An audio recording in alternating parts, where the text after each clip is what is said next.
মানে অৰ্থাৎ কৰ্দৈটোৰ নিচিনা দেখিবলৈ আৰু এইটো ফুল কটা ইলা এইটো মানে ইটাটোত আপোনাৰ ফুল কাটিছিলে এইটো জিকা হিৰিয়া এইটো জিকাটোৰ নিচিনা দেখিবলৈ আৰু আপোনাৰ ইটাৰ ফুল এইবিলাক হৈছে ইটাৰ ফুল আৰু এই কৰ্দৈ হিৰিয়া বা আঠকোণীয়া ইটাটো মানে এইকাৰণে দিয়া হয় আপোনাৰ ভূমিকম্পৰ পৰা ৰক্ষা পাবলৈ আঠকোণীয়া ইটাটো দিয়া হয় মানে আচলতে অষ্টকোণীয়া হ'লে মানে ভূমিকম্পৰ পৰা ৰক্ষা পায় মানে এইটো ভূমিকম্পৰ পৰা মানে ৰক্ষা পায় আৰু আহোম যুগৰ শিৱদৌলটো আপোনালোকে দেখিব আঠকোণীয়াকৈ বনোৱা মানে তেতিয়াৰ বুলি হয় এইটো হেৰি কি বুলি কয় পানী শিলৈ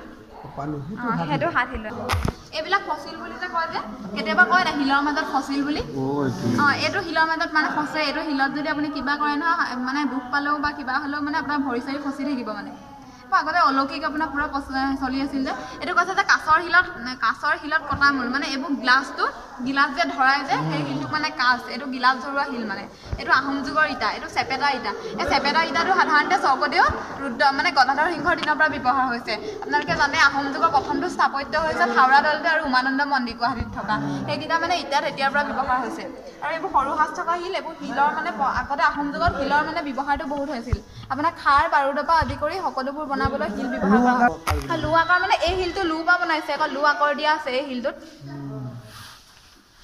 এই দোলাখনত মানে গোঁসাই মহন্তসকলক লগত লৈ নে আৰু এখন ইণ্টাৰেষ্টিং পুথি এখন হৈছে বানচেং এখন হৈছে আহোমসকলৰ মানে হেৰি চোৱা মংগল চোৱা পুথি মানে আগতে যে আহোমসকলে মানে আপোনালোকে জানে অসম এখন যাদুমন্ত্ৰৰ দেশ বুলি কয় আগতে মোগলে ইয়াত যাদুমন্ত্ৰ কৰে বুলি মানে ভয় চোতাত মানে নাহে আগতে আৰু এইখন বোলে চাই আগতে মানে বৰষুণকো ৰক্ষা কৰে কিন্তু টাইম আমাৰ দেওধাইসকলে জানে আমি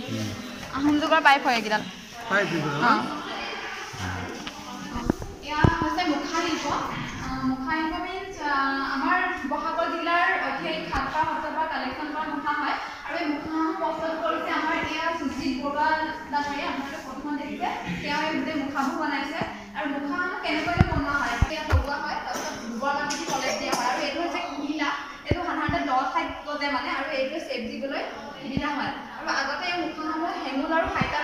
মানে গছৰ ৰং দি আপোনাৰ ব্যৱহাৰ কৰা হৈছে মানে গম পাইছেনে আৰু এইবিলাক যিবোৰ চুলি দেখিছে সেইবোৰ মানে মৰাপাট হয় মৰাপাট চুলিৰ কাৰণে ব্যৱহাৰ কৰা হয় আৰু এয়া আপোনালোকে জানে বিষ্ণুৰ যিকেইটা ৰূপ আছে বুলি কয় ভগৱান বিষ্ণুৰ এয়া হৈছে আপোনাৰ মোহিনী ৰূপ আৰু সেয়া হৈছে কুম্ভকৰ্ণ আপোনালোকে সমাধি মুখাকে বুলি কয় ৰামায়ণৰ এটা উল্লেখযোগ্য কাহিনী আপোনাৰ হনুমান আৰু ঠিক তেনেদৰে এইগৰাকী হৈছে আকাশৰ ৰজা দ্বাৰকা আৰু এয়া হৈছে মানে হেৰি নৰকাসুৰ আৰু এয়া হৈছে মানে নৰক আৰু এয়া হৈছে আপোনাৰ জাবন্ত তেনেকৈ আপোনালোকে গম পায় ভালুকৰ মণি এটাৰ কাৰণে শ্ৰীকৃষ্ণৰ লগত কাজিয়া লাগিছিলে আৰু এখেতে নিজৰ ভনীয়েক জাবন্তী কৃষ্ণলৈ বিয়া দিছিলে ৰাজসভাত থকা অনুচৰ আপোনালোকে ৰাক্ষস গম পায় ধেনুকাসুৰ আৰু এয়া আৰু চবতকৈ এয়া হৈছে শ্ৰীকৃষ্ণৰ অন্যতম যিটো শক্তিশালী ৰূপ বুলি কয় নৰসিংহ এজন যিয়ে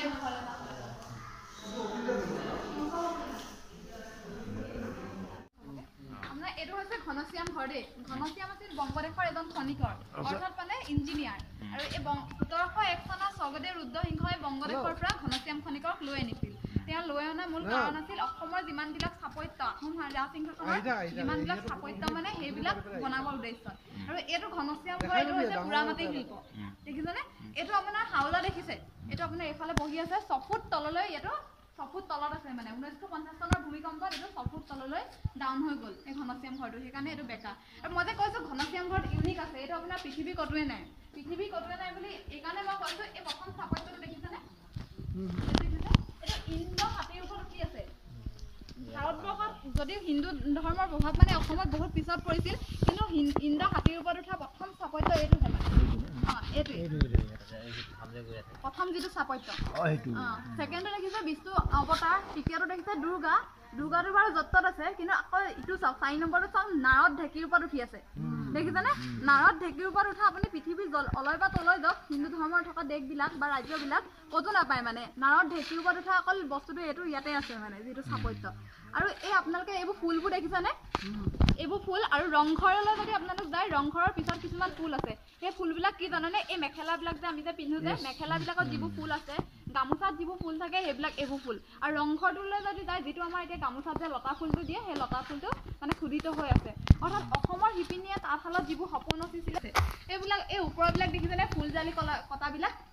এইবিলাক হৈছে সত্ৰীয়া সংস্কৃতিৰ প্ৰভাৱ এখন গোটেইখন ৰাজধানী আছিল ইয়াত মৈদাম দিয়া নহৈছিল এইটো যদি কয় কোনোবাই ঘনশ্যামৰ সমাধি ক্ষেত্ৰ বুলি ঘনশ্যামৰ সমাধি ক্ষেত্ৰ নহয় আচলতে ৰাজধানী সমাধি কোনো ধৰণৰ সমাধি দিয়া নাছিল সেইখিনি মানুহক নদুৱাৰেদি গৈ চৰাইদেউত সমাধি দিছিল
ইয়াৰ লগে লগে আমাৰ সাংস্কৃতিক অনুষ্ঠানটি আমি ইমানতে সামৰণি মাৰিছোঁ আপোনালোকৰ বহুমূলীয়া সময়কণ আমাক দিয়াৰ বাবে বহুত বহুত ধন্যবাদ জনাইছোঁ আমাৰ কমেণ্ট বুক আছে আপোনালোকে তিনিওটা নৃত্য উপভোগ কৰি কেনে পালে সেই শব্দতে জনাব পাৰিব আৰু পুনৰ 10 মিনিটৰ পিছত আমাৰ সাংস্কৃতিক অনুষ্ঠান আকৌ আৰম্ভ হ'ব গতিকে সকলোৰে উপস্থিতি কামনা কৰি আজিলৈ সকলোকে বিদায় দিওঁ ধন্যবাদ